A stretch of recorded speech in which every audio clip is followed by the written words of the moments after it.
Gine share no. Okay. Oh, di o hwe ne sa ba ko pe bi no hwe no na. That thing na design. Abaso Kobe Jones that thing one ni da koso we dey and the minya asem kase musa. You trying to say about set tone na ona efie ni. What asem no. Di ka mi host wo mo ana. Host wo. Okay. Ene mo kwa ba. O zero be bias. Ene ma ja me kama so. Body ka ka be bias. Chele me ka bi ana di ana ka gele. O hwa kwa fa so kwa di ene mama kwa. Mama ba no go di ma ko bi. Ani mambisa. Aba te ngo e. Ente bi gidi ye say Brenda Drew said ye ni Kotoko na house no.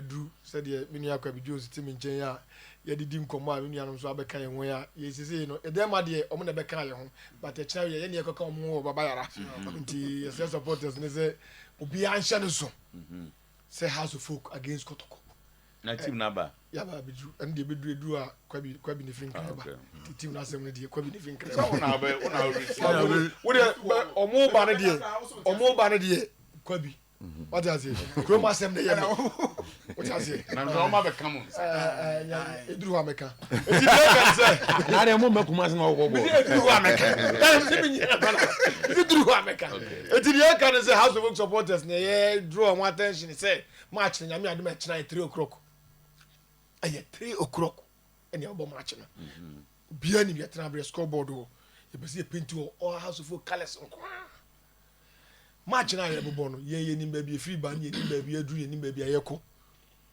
ni edanya ne ne tese msasa na me pese ma giadi but me hu se ai no kre se Kotoko play bi se ye team the striker nim say no kre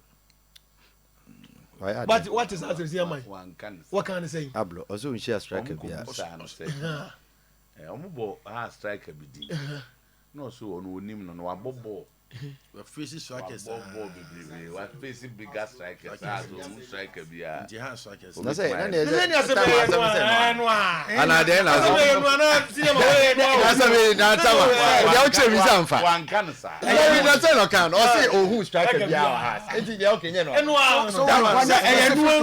say you know say a general statement a general statement o say striker no so bia Ghana wan kan say House of Folk ya bo 5 matches we have one correct yes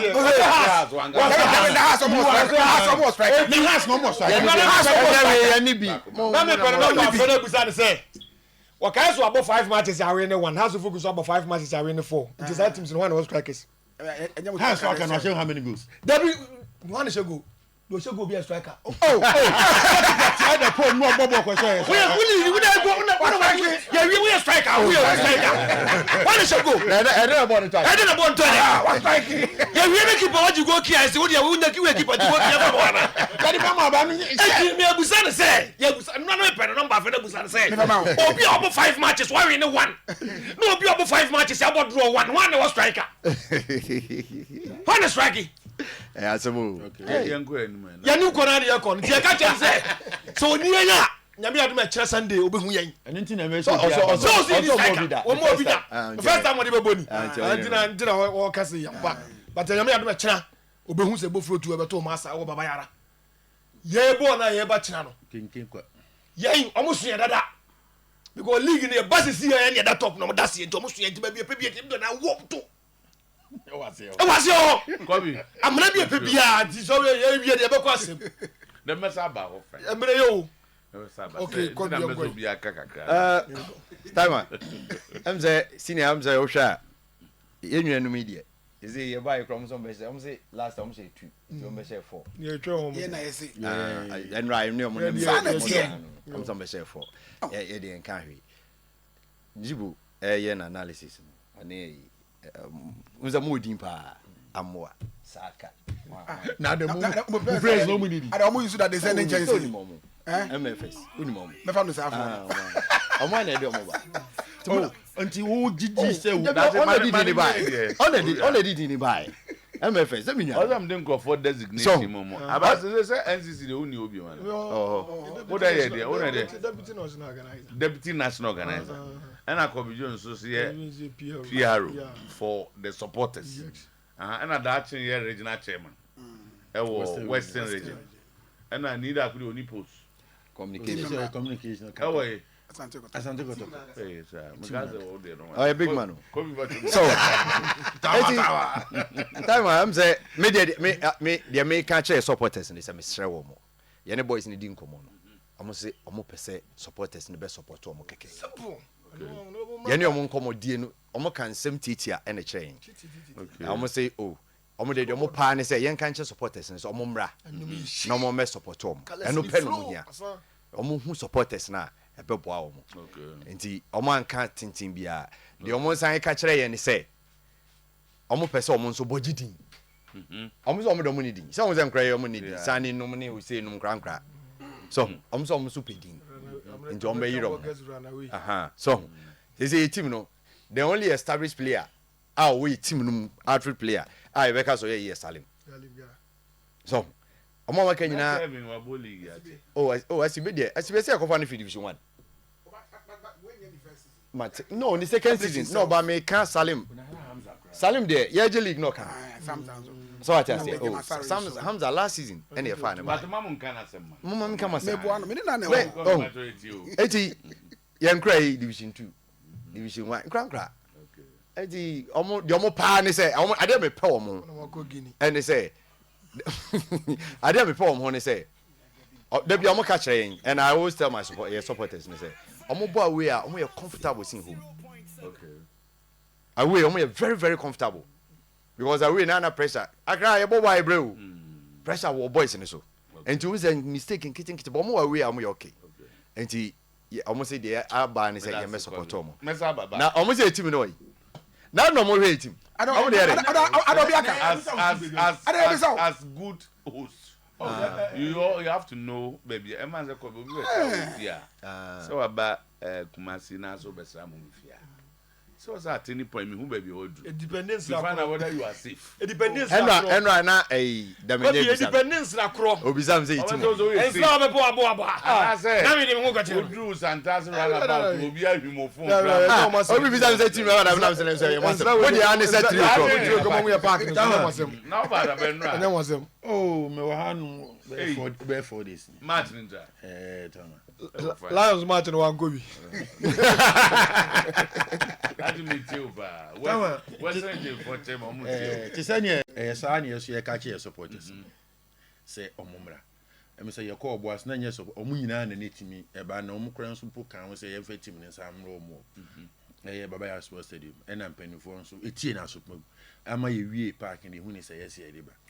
Nti ochina uni ba bia ko say oba no aba bɛhwɛ ekwan a abro ebe stop has strikers no mu ntimi nko wo de bla na bɛhwɛ so no striker bi ani o ebi ni o enti tama say ebi ni o enti tama say so what oh once I ebi ni ho no ba has ba o hye ne de enya den a o bi a o bɛhye Striker no so de bi enti na wo ye Kotoko supporter bra na bɛhwɛ kwan a abro bɛfa so a obɛchi wo de bɛhwɛ bi bra na mentina fie tama entina fie ni en kan kyerɛ say ball abro boy omo hu se wan kasa mpo unya ya na nko abentu ochina no uni ba bia akọ okay after church no eboan ho ne bra baba ya sports stadium ne behwe tama de ba kwa ya kan so ochina e beton ticket no okay on be dey ni baba ni azan me ba o me for opportunity in my invite mo nyina achina Alexoa supporter of Kotoko ba ka say okay drinks Okay.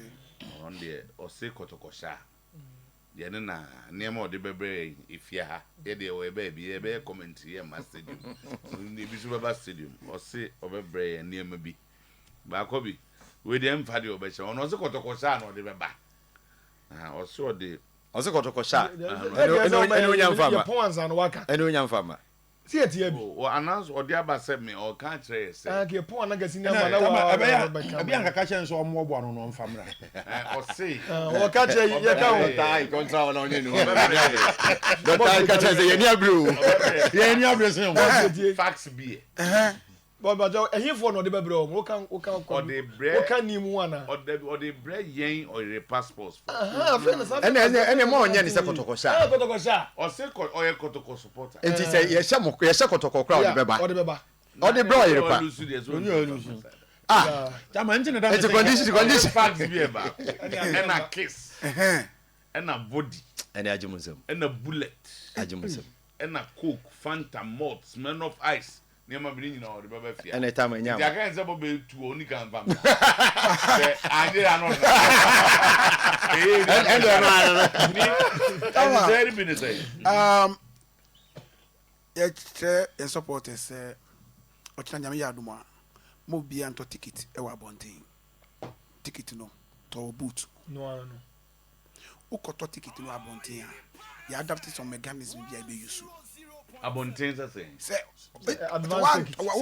obi gyina dabi ɛnti sɛ obi gyina heroes park for instance ɔsɛ ɔtɔn ticket a mɛntɔ just ɔtɔ no wɔyi boot no mu wotwa na bidi line no so na to boot wotwa ya no wotɔ ya no wewu na ɛsɛ ɔma yɛn tɔ advance ticket ama ɔmo no ɛbɛn dɛ ɔmo no ɔsɛ yɛnim nkurɔfoɔ bi a mate sɛ yɛ so yɛtɔ ticket de kyɛ wɔn boss deɛ ɛyɛ ne sɛ ticket a yɛde ma mo no ɛnɛ mu nti wɔ ama ani mu na ama ma ticket a yɛde ma mo no yɛnim sɛ anything different ɛbɛfrɛ mu a yɛnim but me person me disclose me behind no that is very important because we have suffered a lot over by our sports stadium oba say stance ayema so obewie na the ticket nyina bre back say yanto it is kind of way enti the ayaka kire supporters say say adwuma no nti mo esa mo tickets no talk but no secondly match na yebo no enye NDC MPP we are not going to entertain any political party flag after election election it is still be oba she kotoko atade she house there flag manin crowd be opesa we bia no man say umo bi amfa debi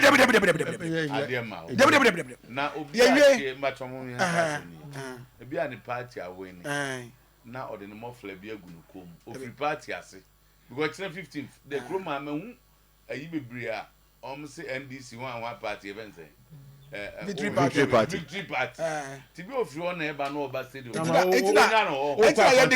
entina yedika ka kire no no timo entertain sa debi we won't you election Ghana has won that's all so long as you ni de yesre mo a category A game and for that matter no a national security game it uba no comport to no follow directives ah yedi ma obia no akotra se twa ticket na akotra se coach Watara de so what can hobi why has coach ni de what can hobi obelu su de bia ma Asante Kotoko what can hobi coach Watara enra ya wo se wakosra ni ma na wo kuma ase ha kwase ade ntia so miensa ho wakosra ni ma no eti ye ma na kwaba ba ya ka kire ne se wa ba fie ochina ye be hye no okay baba fie za na ai ni fie oh ma how na kwata de sa note what's wajiatu the family wa ha week nyina so aba ha oba ko oba no ye hu ni bibia o ye bia ye hu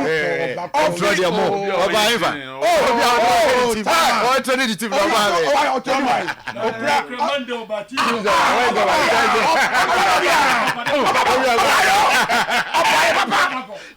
papa tama o just say enti ye de tama oba bia nso okra pority no oba bia quality bag gra no masi bi okra what is that o no ya ne dia me ka che so oba bi okra once break no be mo no oko Ivory Coast kakra ye nim ni nyina na keep an one group o say me Watara asem na meka oko Ivory Coast ba nyina ye hu ye but ye ka kire na ne say o kire no owie a onu ahu say walu so ma Asante Kotoko biom for the third time because when they lose that match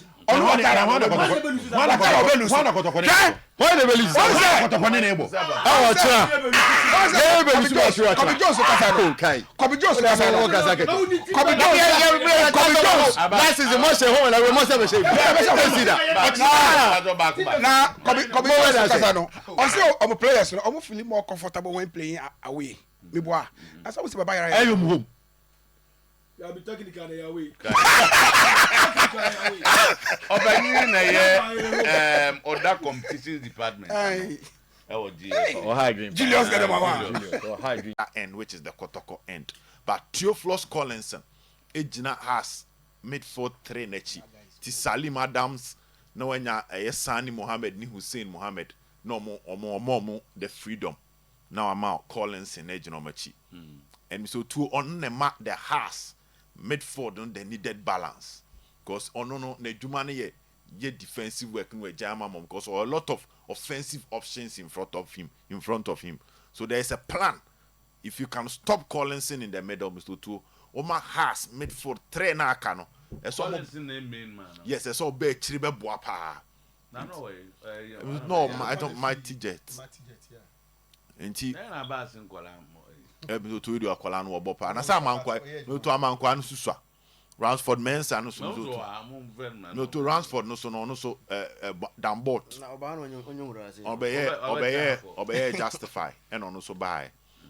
To one word the other after I think they been that tiny I can't has justify no me and asem as aboa because I want nya aboa so Messi ni techim ene techima Messi ni Hussein no and aboa so na Sani Mohammed no and omu nyina ebo and it looks like they've been able to solve the Watara ne Salim Adam issue no they've been able to solve it and the front two of Mauli Wayo ene eyo penyina efreno Hamza Isa look very likely so omomienu Mauli Wayo ene we monti so this is the possible 11 of Heart to Folk based on in koma ye didi training ene baby bebra ye wura so to and at some point not training ni bi wa normal kwabna boaten etimi bebo because before say Hamza ni wana kwabna ne Mauli Wayo na nebo Milto has supporters ni bi jema picking the person Diego started. I'm say Diego no or started or Kotoko. Baby or training. Or training. Week when not Diego training. Yes. Asamoah Boateng Diego. And he soon for no. Asamoah no nations. Soon for no say esine so. Goes no Diego. See goes no Diego ho. En tibano shed ye na eye we ye ne dia so to hwe de na Watara and dia say eluku say Diego be start but Watara so gbibidi ono so genio me dipa coaches na mo dia but Watara de ogidi pa na go coach onyi ni menene ndele sa angle but Watara de meti omo ne na dele sa angle na mama me feedback to and no ma but Hamza is starting and no buy and out to say he's starting but so my catch say has team no umpo Benjamin Asare ejina no so pa dia goalkeeper enye mo ase Black Galaxy so na beda ejina no so then me to you look at the LCSB Kelvin OSCB the enti American no asem ne say matches on ne Kotoko abon obey mistake back ko Kumase and oye back ko the president the Democracy Cup before that mistake na ball na nkasa bond them to no abon e kama so the question again is Obey repeat this and Myoto is the best center back our has actually doing so well at the back line for Heart to Folk. He's important pa Myoto Salim Adams so no up in the form no. It looks like when Salim Adams is happy Myoto nanije na so si form or yeah adwuma in a different way. And now Myoto Salim Ba has first and the first Kotoko has he dominated the midfield. That game was a game na pure battle between Onuni Mudasiru. HSM Zoto na omo ye adwuma ne kama ka Onuni Mudasiru. Salim Adams se bona Mudasiru bo. And now Watara aswama Salim ani agema Mr. To obobo ne kama. So Asante Kotoko should watch out. For ne ba over there say wa. Mo say imo Kotoko should start from Asqua end and end at Amakum end. On Saturday, no, we need to also. And say, so to me, not as a mungo win. Nadia took you never. Oh, not then you look at Hamza. And these are the key players. No, to Asante Kotoko. Don't be surprised. Say Emmanuel Nchibetimi started from the bench. Mera has possible 11 years. Mera Kotoko. Mohamed Kamara. And definitely your best start today, Makoto. Yes, Kamara to start. based on training. No to them make Kenya they me paibo for us. Me nyam ko paibo for no. They make Kenya based on training. Yes, ya train ya monitor Thursday ya monitor and ra. And the Kotoko ye train wa baba yara. Nti o ma ye ko so ho kwa. You could try and one san eba no to your ko no be any other ko judge. As o ma try you tend to o ma ye closed door training. E o baba yara ma tutu ene ya no pay as abram no ka. There be obi any ho. O me manage na chire no onye obi any ho. Nti serious training na coach Ogumo ye nyoma. Bizo yes. On Monday say enyoma bi a coach Ogum ye o training grounds no. Say players need to me or park so eba be born but for now there we cannot go into that aspect of the for certain reasons. For certain reasons be. Say no training open. No open. No one away. When you are given a privileged chance to go and watch, then I be say. Okay. But that no be a go be there so betuanka. I was Mr. Two. But sorry now. Asante Kotoko. Debbie. Oh, Debbie. On the make say. Moto to give you the hint. Malik Jabor can once. Just the hint. Malik Jabor can once after Kotkone future stars. And when you call Kotoko train now, they were working on that extensively. With the technical director. Yes, and together with the head coach. I mean, now collaborate near Kama. From the Ebano, Saka Dauda, Wisdom Bassi in Luku like Obe started. On to no pra. Why you have combination of Mbappe and Vinicius? No pra. No pra. Ah, okay. From I think so from Wednesday morning started say ora training ni mu pa. Baba ya Justice playing team men who made 4-3. Got the mid 4-3 neighbor has the midfield 4 and neighbor game him. Ablo ne Samba actually play in the middle together with in team and a Baba ya. Because on say entry mo banra and based on enra de na ekoso na en set entry can on say bisoto ye che team no ma ye wo mo ase we mu ha pa utimi hu say we mu ya ye and it looks like entry might not start from there. As usual Patrick Esiedone Lord Amoa on the wings on as fullbacks then Albert Amoa bejinem Mr. To Coach Ogum is going for Uche Senyoma Sasadia on the other side of the wings. Elvis Che Bafo and we to Che betimi agini din match we mu na and hit akọ no sunu nyina wa pepper. Yeah, now people were thinking say be obema Peter Aqua but in look like Aqua ne bebo into a front three of Awuche Albert Amoa and Dauda Saka as the front three. This is Saka and Zokobi no aba.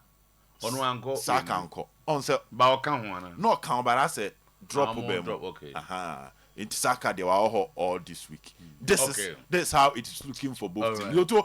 In this game they are training no mutimi ye ni bibi kakra, so let's see how things will go, but on paper this is how it goes. And I'm to Albert Amoa buy and straight or can main team no omo no mo ye main no and on your ye training Edukuda so ye training Kwame Poku ye training, but we'll do more on that later because of a doma area them. I we hear the ania corner Zach. One thing that let's start Philip what I have